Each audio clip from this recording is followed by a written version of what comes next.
Welcome friends, it's Caleigh Byrne. Today I'm going to tell you about 5 little things that artists absolutely hate to hear and how you can prevent yourself from saying it to them. So make sure you pop that subscribe button because I always got the artsy goodness. Thanks guys!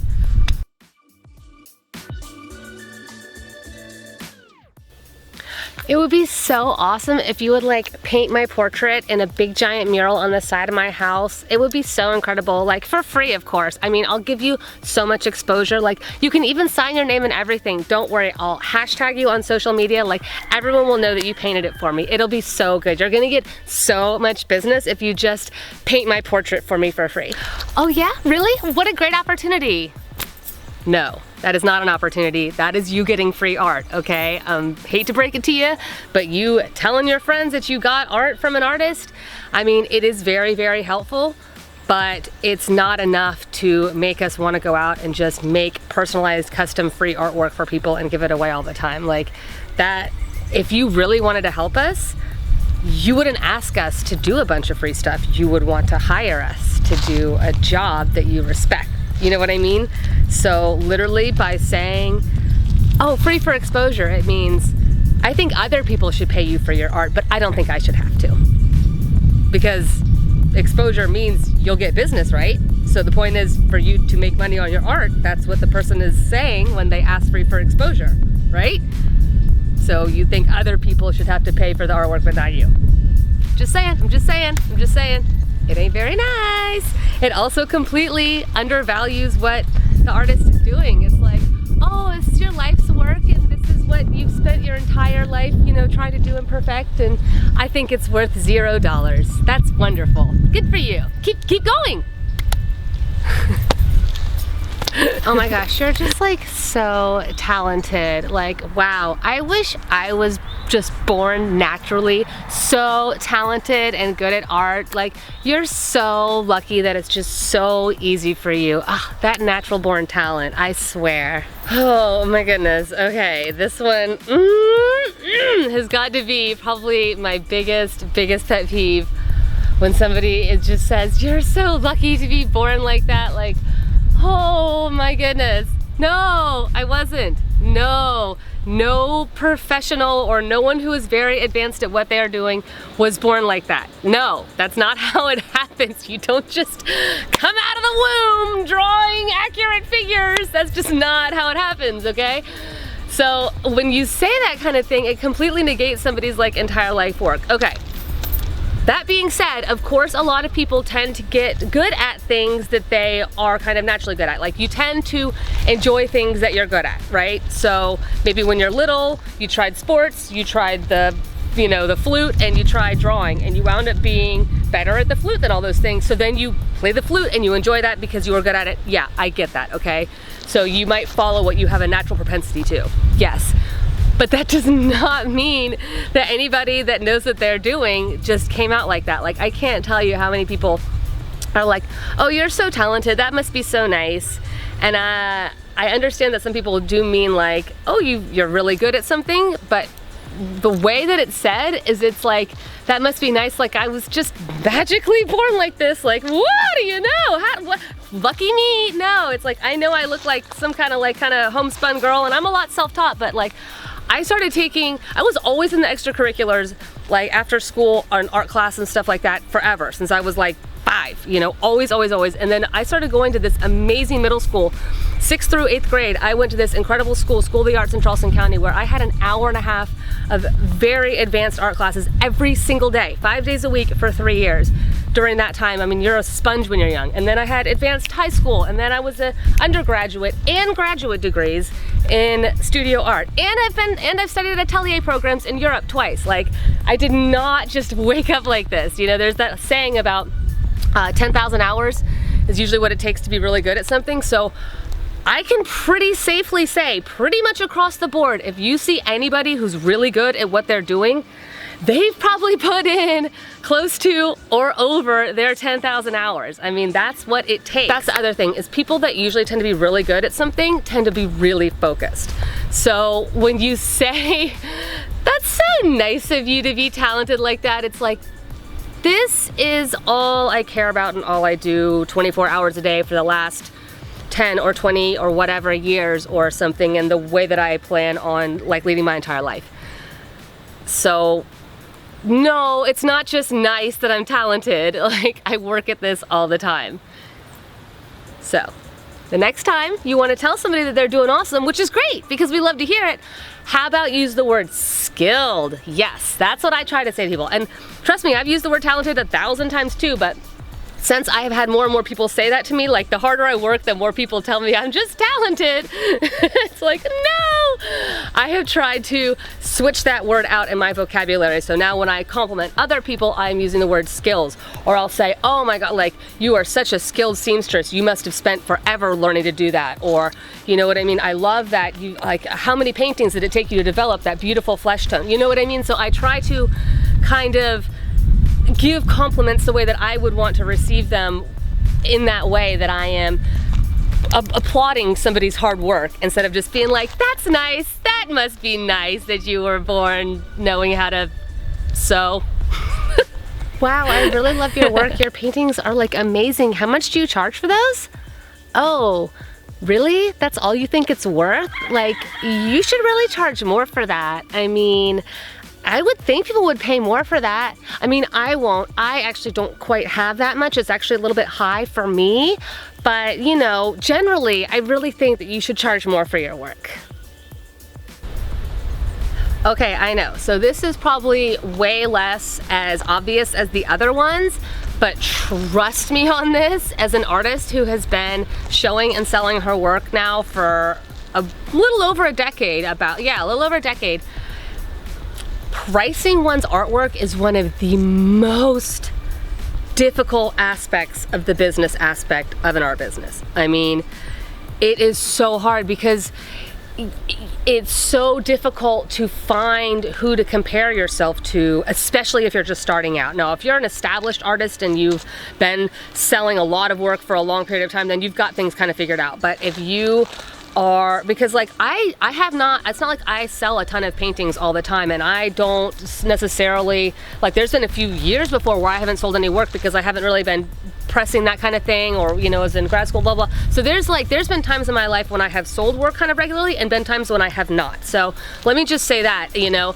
and because there have been lulls like this for me, and because I have changed my mediums a lot, and because I have gone back to school in between things and had new skill sets, like, it's difficult. I still have a hard time. I actually just recently found a formula that I love, and I will share that in another video with you guys coming up soon, but I finally just found this. But I'm just letting you know that telling someone that their artwork is too much, is, I keep using this word, kind of insulting, because it's like, oh, you know, your time or your skills, they're really not worth as much as you think they are.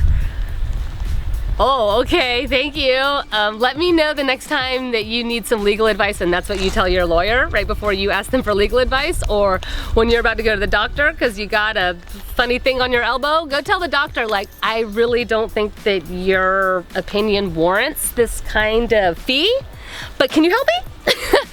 Like, that's painful, okay? So if you think it's too high, you know, you can always say, like, if you're asking about a painting and it's way out of your league, say, oh, you know, amazing. Well, it looks like it's worth every penny. You know, unfortunately, my budget's a bit lower than that. You know, maybe I can check out one of your smaller pieces, or, you know, maybe you have a drawing instead of a painting, or, you know, maybe you could even do a payment plan. Hey, because, you know, artwork is an investment, baby. That's just gonna go up, okay? So if you think it's too high, you know, just there are ways to gracefully get around that, you know what I mean? An artist is not gonna be offended if you say, I love your artwork, it's amazing, it's worth every penny, but I can't afford it. I mean, that's the fact of life. Honestly, a lot of artists couldn't afford their own artwork. I can't put $400 or $500, $800 paintings on my wall. So that's not crazy, right? Now, if you think it is too low, it can seem like good advice, okay? It can seem like good advice saying, oh my God, your work is worth so much more than that. And if you think it is, you are more than, I'm not trying to be sarcastic. I've actually had somebody do this to me twice, 2 different times. Someone said, your work is worth more than what I think it's priced at. I'm gonna buy this painting and I'm gonna give you more money than you're asking. I've had twice that happen. And that was like, wow, amazing, incredible, okay. thanks, you know, and that really does make you think. But telling someone, you should charge more for this, I mean, I'm not gonna pay more for it, you know, but you should. If for one, it's like, okay, exactly, that's why it's not priced so high, because I would like to actually sell work instead of sit on it all day long, and so that's why I'm pricing it at a more affordable rate. Or for two, you know, you might have some kind of reason that you're trying to like clear out your studio. I mean, I've had studio sales before where I've marked prices, like things way down, just because like I need to have room. I need room for new art, you know? So you could be that kind of reason. And I know that I probably charge more for smaller paintings. Of course, I charge more for smaller paintings now than I did for larger paintings back in the day, because my skill set wasn't the same. And you know, to other people, it's a big compliment. You know, maybe to my non-artist friends, you know, who said, oh, your artwork is amazing, you should charge more. It's like, it's totally worth more. And to me, I'm looking at it a little bit more objectively, and I'm like, thank you, I appreciate that, but I'm not nearly as good as all these other people yet, because I was still in, you know, school or still learning. I spent a lot of time learning. I'm not as good as these other people that you're telling me I should price my work at, and as a layperson and not artist, you might think, oh, my work is just as good, but I can see more in depth. I can see that I still have things to learn. I think this is one of the hardest ones for people to understand, that pricing artwork is, it relies on a myriad of different things that as an outside person, i.e. not the artists themselves, it's probably hard for you to see it. But just, you know, if you can afford it and you want to actually pay more, awesome, you're my new best friend. But if you can't, or you don't, or whatever, then just say, you know, it's worth every penny. Whoever, the collector who gets this is gonna be very, very lucky. I wish that could be me. Unfortunately, it's just not in my budget right now. That's it, that's all you have to say. That's all you have to say. Oh wow, you're an abstract painter. That is so cool. I really like your work, but like, couldn't anybody basically paint that? Wow, thank you so much for your insulting appreciation of my artwork, I guess. Yeah, if someone ever says to you, couldn't anyone paint that? It's like, well, for one, they didn't. Okay, I did, and they didn't. And for two, a piece of artwork is way more in depth than just what is on the canvas or paper or sculpted or whatever. It's more about like your experience. It's like the accumulation of every part in your life has come to the point of you making this specific artwork. And then when you make the next one, it's like that again. It's the accumulation of all of your life coming together and making this specific piece of artwork. So every piece of artwork we make is like a point in your life, as well as a point in your life as an artist, because we are always influenced around everything. And you know, I could have made a great piece of art that I loved and then visited, like, you know, gone to Vienna and visited all the like Kunsthistories and all the kind of like great museums out there, and then come back to my next piece of art is like, whoa, very different. I'm still the same human, but all of a sudden I've had like this totally different experience, so that's gonna influence my art. So when you say something about like, basically what you're essentially saying is like, your artwork looks so simple that anybody could do that, what that's saying is like the road that you took in order to feel that this piece of art is valid looks boring or easy or juvenile or something. You know what I mean? It's like, it's a whole life story when it comes to that. Now, if you're saying that because it's simple and it's abstract, then it's like, you don't, you know, maybe you need to do a little bit more research and figure out why this thing is the way it is if it does look so simple, because there's something very beautiful about being able to do what you need to do and as simply as you possibly can, if that makes sense. Like, I think anybody can make things really complicated, but if you can find this whatever presence or question or something that you need to find a solution to, i.e. make a piece of art in response to, then if you can break down your thoughts and all of this and make it a very simple painting or whatever, like, then good for you. You know, that's a lot of times what this abstract art is about. It's about breaking down non-essentials and stuff like that. So if that's what you're saying, couldn't anybody make that, like, then for one, shh, don't say that, that's very rude. And for two, there's an entire process that goes behind that.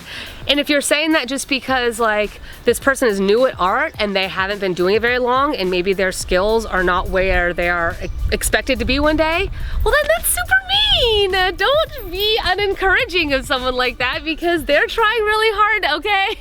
So either way, if this thing looks simple to you, trust me, an artist has still most likely spent a lot of time, and if not a lot of physical time, at least a lot of like mental time preparing or whatever. Like there's a reason why this thing might look simple to you, okay?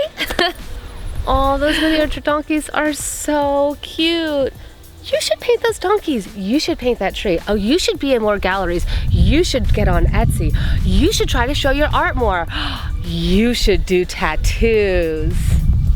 Oh my gosh, I know that seemed like totally obnoxious and ridiculous, but please do a poll on all your artist friends and find out what percentage of them have been told they should do something, like by somebody totally random that they're not even doing anything close to. Just find out, find out. I would guess that the answer will be over 99%. I'm just telling you, like, everybody's got advice on what you should do. You should do, you should do, you should do. And it's like, dude, if you only knew how many things I have personally tried, I know what works or what doesn't work, what I've explored, what I haven't explored, what takes a lot of startup money, what doesn't, what my audience is looking for, what doesn't. Like, this is one of those things, a tiny little shift in vocabulary can really make a difference. Don't tell them they should. You can tell them they could. That's so much better. You could do this, you know, you could have your art on Etsy, you know, you could think about approaching these guys for showing your artwork. Isn't that so much better? Because could is like, hey, I've got a good idea, I've got a mild suggestion, I'm not telling you what to do. Nope, I'm not. I'm giving you a suggestion and maybe even opening a dialogue. You know what I mean? Because could doesn't necessarily make it a sentence like you would write it down with a question mark, but it is more of like an opening question, leeway, suggestion, sort of. Maybe I've got some advice, you know what I mean? Like, if there's one thing that artists really don't like, it's unsolicited advice from non-artists. Okay, that happens a lot. And you know, it's one thing if you're our friend and we chat about things like that, or maybe like I have come to you for advice and it's not unsolicited, you know what I mean? But you know, for the most part, just like random people, like I can't tell you how many people are like, you should do tattoos. And I'm like, I paint and draw like realistic figures. I'm not like an illustrator type. I don't do like non-grounded compositions. You know what I mean? Like artists, their backgrounds are like floating up in space. Their figures are not sitting on the ground. Does that make sense? So like the things that I do are so very different than, not saying that I couldn't twerk my things a little bit, but no, okay? I don't want to do tattoos. It's just not what I want to do. And having totally random people constantly tell me I should is like, no, no, you don't know me. You don't know my art business, and you probably aren't paying attention to my art at all. That's why you keep saying that. So I know that sounds kind of harsh, but I can't tell you guys, artists are told that they should do things. And not only that, what if you're telling this artist that they should do something that they have tried and not been successful at? Because that can be kind of painful. If it's like, oh, you should really show in that gallery. Oh my God, that gallery is like just like your artwork. And maybe the artist doesn't want to say, yeah, I've actually applied to them and been turned down. Because that happens. You know what I mean? Or like people say like, oh, you should sell your artwork on t-shirts. And it's like, I have tried. I have done the whole Society 6 thing. I have taken all the time to format and upload and like a dozen paintings, and I didn't sell anything. So don't tell me I should do that, because I've already spent like 30, 40 hours trying that and it not working out or whatever. You know what I mean? Like there's just, it could. That two little letters into one, from sh to k, it makes such a difference, you guys. I can't tell you, because then it sounds like you're encouraging, or you're like, hey, we're brainstorming. So it's good, it's great, it can be very helpful and excellent for non-artists to give advice, but it's when they're asked, and it's not a, you should do this, you should do that. If you're not doing that, like, why not? You know what I mean? It's a could, it can helpful, yay, together. It's just so much better, just trust me, it just is. I hope that wasn't too harsh today, guys, but you know, sometimes you birdies just gotta vent a little bit, and I know that any wonderful artist supporters who are out there watching this, I know you guys want to be sincere and sweet and loving and wonderful with your compliments towards us, and we appreciate it. So this video is definitely not meant to make anybody feel bad for what they might have said in the past, but just to let you know how sometimes things can sound a little different on the other side. And you know, sometimes just a little bit of vocabulary can help us all feel warm and squishy. So mwah, I love you guys. Thank you so much for being here. I hope you had as much fun watching this as I did making this. This was a silly vid. Yay! Want to know 3 easy tips to start looking like a pro artist? Check out this video down below and I gotcha.